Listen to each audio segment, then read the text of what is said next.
Thank you, Kevin, for taking part in this interview. To start, can you say what's the subject of the book and why you wrote it? The book started with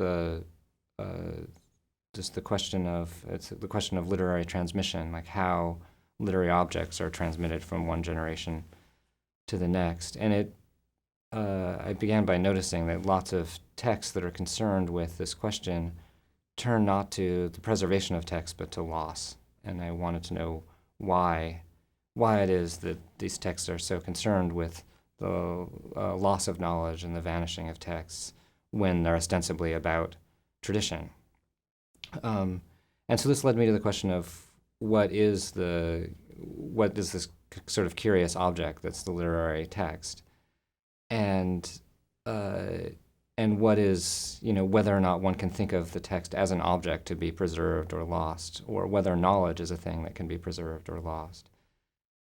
And if one puts it in sort of positive terms, there's an intuition that's worked out. I mean, most notably in Plato's Symposium, that knowledge needs to be remade, that knowledge needs to be renewed at every moment with every generation. If one puts it in those terms, it's not so unsettling as if you put it in negative terms, which would mean that there's a constitutive forgetting that is necessary for knowledge, for the creation of knowledge. That is, there's an essential relation between knowledge and forgetting. So that seems to be related for Plato and for the authors that I read to the question of what the literary object is. That is, if it's constituted by forgetting, if it's remade with each generation, right, then it's not an object in any kind of simple sense. And so this is tied for me to what the philosopher Giorgio Agamben calls potentiality, which he takes from Aristotle and from Heidegger's reading of Aristotle. And so that the preservation of literary texts or the constitution of tradition is fundamentally linked to what Agamben calls potentiality. The symposium was also a theory of love.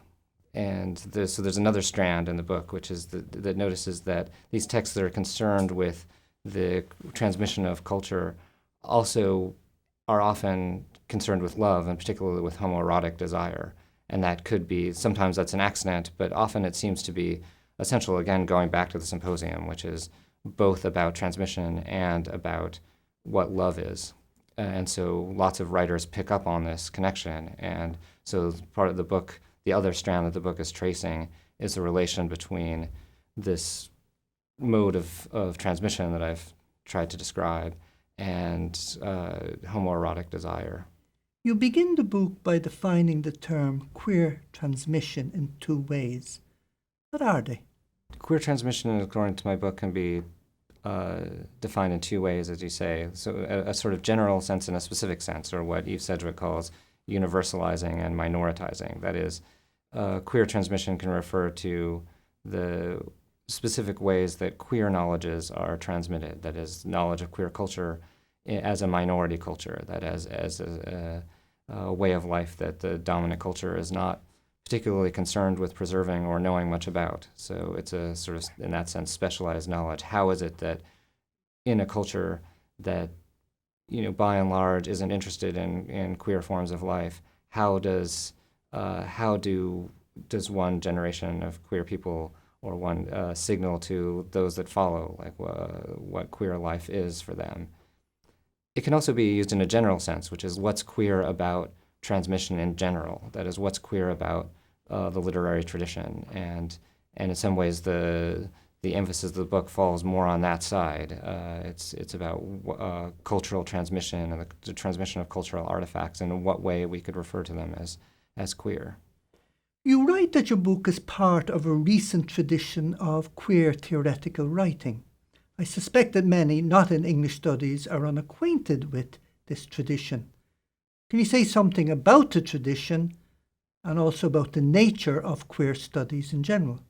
Queer studies in general, to my mind, begins basically in the late 80s and early 90s. I mean, one could trace the the history of this farther back and talk about gay liberation movements that go back into the late 19th century and are tied in different ways to sexology and to other forms of political affiliation and resistance. And there are historians and theorists who are more competent than I am to speak on that particular history.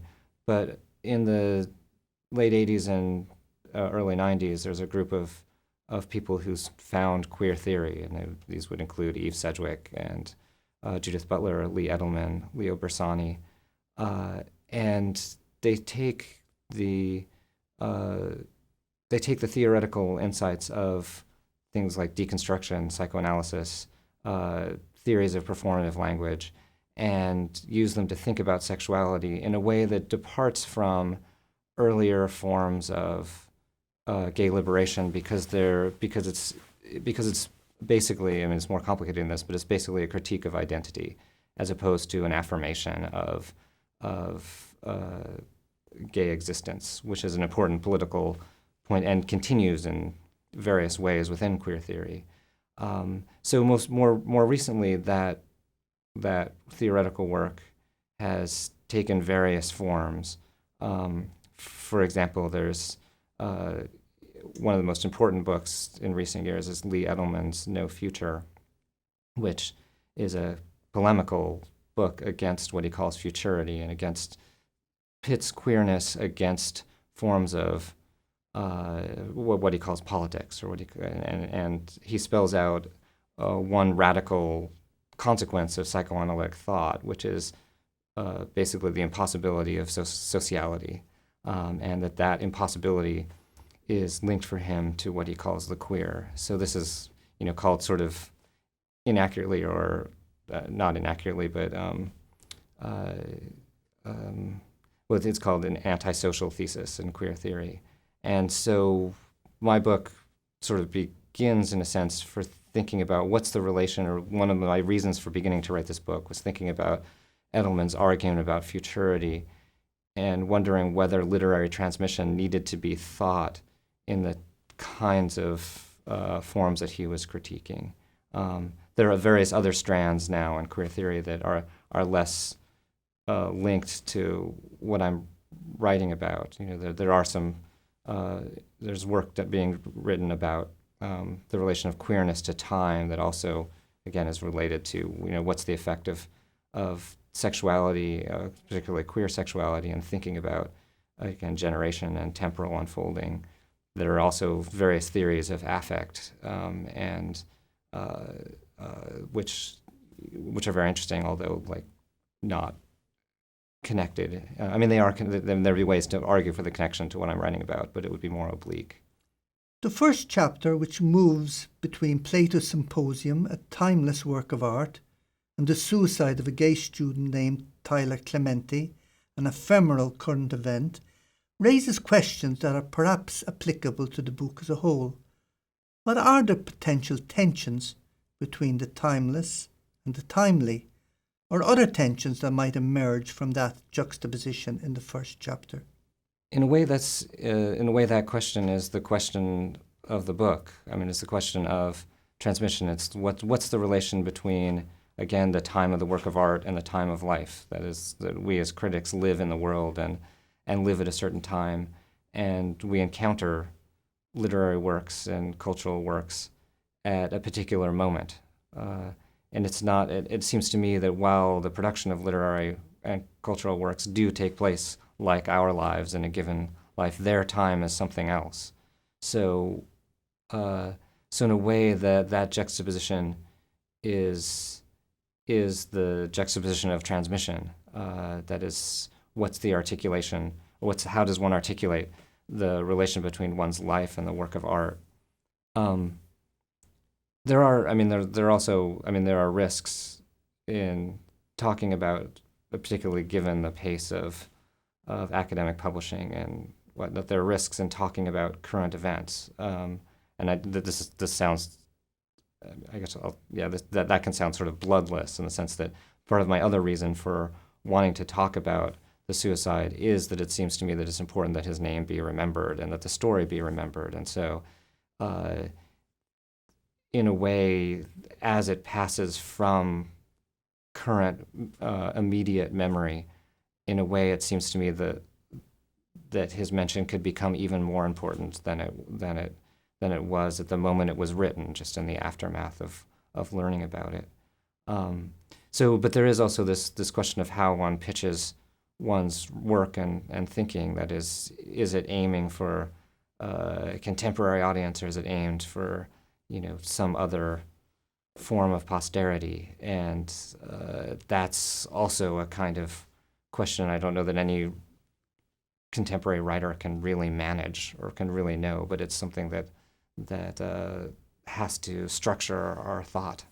The book is largely devoted to very detailed, close readings of specific texts. This method could pose its own problems of transmission. Is that challenge potentially related to the argument of the book? Yeah, I think it is. One of the difficult things one of the methods of this book is very detailed, close readings, as you say. It's very immersed in particular texts. And this causes a problem of transmission in a couple of different ways. One is that it counts on readers who know the text. Like it's a book that especially in its internal chapters, the ones on particular texts, are going to speak most to people who know those texts and know them well. And that's not every reader, although I hope that it's written in such a way that people can get something out of it, even if that's not the case. It's also poses a challenge in a different way, which is that readings, at least for me, I know, are difficult to remember. It's difficult to remember someone's detailed literary reading in the way that you can remember a strong thesis, or that you can remember a thesis-driven argument where the structure is very apparent to one, and you can kind of make a picture of it and keep it in your head. But as I thought about that challenge, it does seem to me to be linked to the question of transmission, because I think what one then remembers are fragments. You remember bits of readings, you remember particular observations, and then you make something else with them. And this is what I do with the readings that I particularly love. And I hope that people would do the same thing. That is, that the book itself would enter into this world of transmission where it could be fragmented, and different moments will speak to different people in different ways, and that itself could be productive. You discuss in the book a number of texts by Plato, Shakespeare, Swinburne, Pater, Wilde, James, and Faulkner that personify failures of transmission or thwarted transmission. Can you say why you chose these particular texts? It's a difficult question to answer, and in some ways the choice of texts is inevitably idiosyncratic and personal. It might be where the mark of my sensibility appears most strongly in the text. That is, on some level, the rationale is that these are texts that particularly spoke to me, that these are texts that asked to be read, and that preoccupied me for various reasons according to my own literary or erotic sensibilities. There were some choices, like to me it was very important that Faulkner, for example, be included in the text, because for the reason that I wanted to make clear that this isn't an argument that's just about English Victorian texts, and it's also not just about writers that we can readily identify anecdotally as queer, like Faulkner's. Though I think there are large traces of, as I say in the book, of queerness in his texts that are even there thematically to be seen. He's not a writer, unlike, say, Wilde or Swinburne or Pater or James, about whom we know anything anecdotal about his life that would suggest homoerotic investments. So it was important that this theory of transmission and the queerness of literary transmission not be limited to writers who we might think of as biographically queer. Though made explicit at certain moments, a largely implicit strand in your book is critical of current understandings of education, which are largely corporate, and often vocational. What does your exploration of literary transmission have to say about such models? I think that one of the crucial questions for the book, as I tried to suggest at the beginning, is the question of what is the literary object? What is a cultural object to be transmitted? And our current models of education, as you say, are largely corporate. They're also largely consumerist, and they tend to think of learning as something that can be measured. So the kind of jargon of learning outcomes and measurable learning outcomes, the sort of fetishization of data as the only way to think about how education ought to proceed. In some ways, would be challenged by if one thinks about, well, what are these objects that we're talking about, at least in the humanities? What is knowledge? What are literary texts? What are works of art? Are they objects in the same way that you can measure them? Is knowledge about them something that you can measure or know in that particular way? Part, it seems to me, in contemporary life, part of this has to do with economic pressures. That is, it's from one angle, it's reasonable for people to ask, are they getting their money's worth, especially when education costs so much. But because it's a reasonable question, it doesn't mean that the answer is going to be easy to measure. And I'm often struck in discussions of education that say the people that aren't spoken to are the people who know about what they're teaching. I mean, the professors, to the extent that they're interviewed in these sort of exposés on education or whatever, are often treated as a kind of special interest group, right? They were trying to protect their interests, and again, these are understood economically as if we're trying to protect our financial interests, which is a sort of laughable idea given what we're paid. But it seems to me that this question of transmission, to get back to the question, does raise fundamental questions about what it is that we convey when we teach, what it is, and whether or not this can be measured according to models of consumer satisfaction or data even. That is, if to choose just I think a very simple example, if one thinks about the sort of time of learning, that is, how can measurement occur if something that somebody says in a class finally makes sense to you 10 years later? And this seems to be true of any book you read. Like suddenly you realize, if you fill out your consumer satisfaction report immediately after you read it, or click the number of stars on Amazon, or do a student evaluation immediately after a class, you'll get some reaction that's available to you in the immediate moment.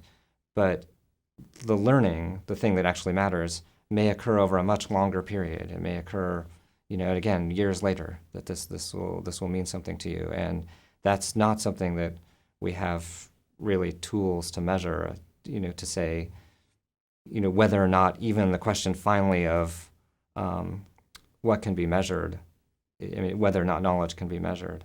I would say one final thing, I'm going on too long about this question, but the other kind of regrettable thing, it seems to me, about reducing learning to measurable data is that it can only then be vocational in its outcome. That is, the only question you can really ask is, how much money do people make when they're done studying?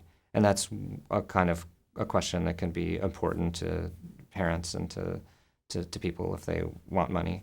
It ignores also that you can't separate the learning from the person who learned. That is, whether you learned, the thing that it's important for is your life. And that's not something that you can kind of sum up in an easy way according to data points, your satisfaction, or whether or not you're smart enough to live your own life. What do you hope readers will take away from the book? I guess I hope that they'll, in the first place, take away the pleasure of reading it. I hope that it's pleasurable to read. That's the greatest hope for it. I think also I hope that the readings will give them access to things in the text that they hadn't seen before, and will lead them to see other things, see things of their own. I hope that people will be able to make something of the book of their own thinking, that it'll be productive for people's thoughts about these particular writers and about the question of literature and literary transmission. Kevin, what's your next project? I'm working on a few different things at the moment that are kind of scattering, but one is a project that's a sort of ambitious history of the novel that is trying to think about the question of the relation between, on the one hand, the development of psychology and the representation of character, and on the other hand, a kind of impersonality of narrative technique that's found technically in free and direct style. That is, there's a super interesting linguist who talks about free and direct style in the novel as speakerless sentences, that grammatically they're sentences that are not spoken by anyone, and in fact can't be spoken by anyone. So on the one hand, you have the novel moving towards a technique that is that one could call a technique of impersonality, and the other hand, it's developing in forms of describing individual psychology. And to my mind, these actually aren't opposed threads. So that's one project that will move from, again, the 18th century and Sterne and Richardson and Fielding through the 19th century into the modernists. And another project I'm working on has to do with origin. It started out as about queer origins and etiologies of homosexuality, and this is a question that queer theory has been very reluctant to touch. It's moving away from that question because this seems to be a question in some ways for biologists, and I'm not one. And moving towards a question of inception, that is literary inception, like how texts begin, how poems begin, and how is it that writers think about the question of origination and in relation to writing.